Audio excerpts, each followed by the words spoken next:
here's a video on why you should always check your timing belt periodically, especially when the vehicle manufacturer recommends replacing it at a certain interval. This is a 2004 Audi with the 1.8 turbo, especially turbo engines, but this applies to basically any car that has a timing belt.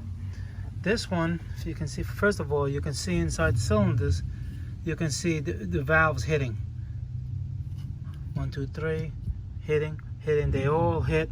This belt was never changed.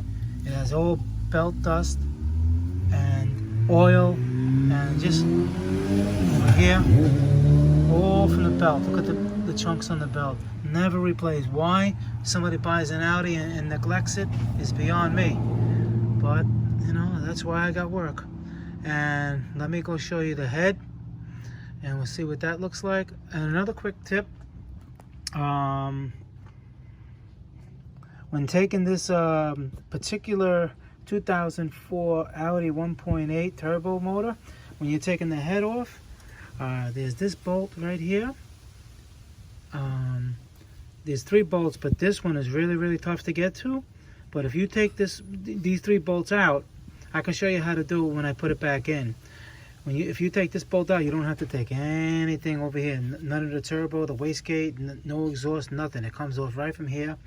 You can take the bolts out of the intake manifold, move it out of the way. In the back, you have your the water outlet, inlet, and the EGR. You just take it out of the way. Cut the belt if it's no good, or if it broke. You don't even have to cut it. You don't have to take nothing off the front yet. And then you can take the head off, assess the head, assess the cylinders. These pistons are fine. They're not too deep, the gouges. And then you're gonna have to take the front off, which I'll show you how to do that too. But let's go look at the head. Okay, now this head, and the guy said that he was only idling, which I don't believe. All right, it bent. You can see it bent all the exhaust. 2, 3, 4, 5. All the exhaust. It bent the intakes. 1, 2, 3, 4, 5, 6. Okay, 6, 7, 8, 9, 10, 11, 12, 13, 14 valves out of 20. It bent. All right.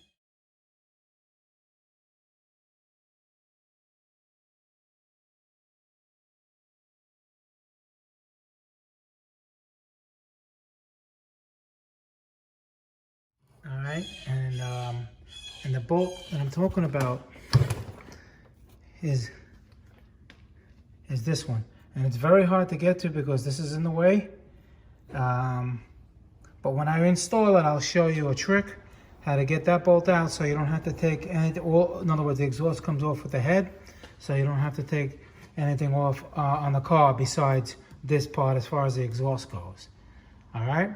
All right, so right now that's just a little quick video on why you should always maintain your timing belt. This one never was. All right, this is Motorcarnut 2020. I'll see you guys in the next video. Please subscribe. Any questions, I'll answer it as soon as I can. Thanks a lot, guys. Thank you. Bye.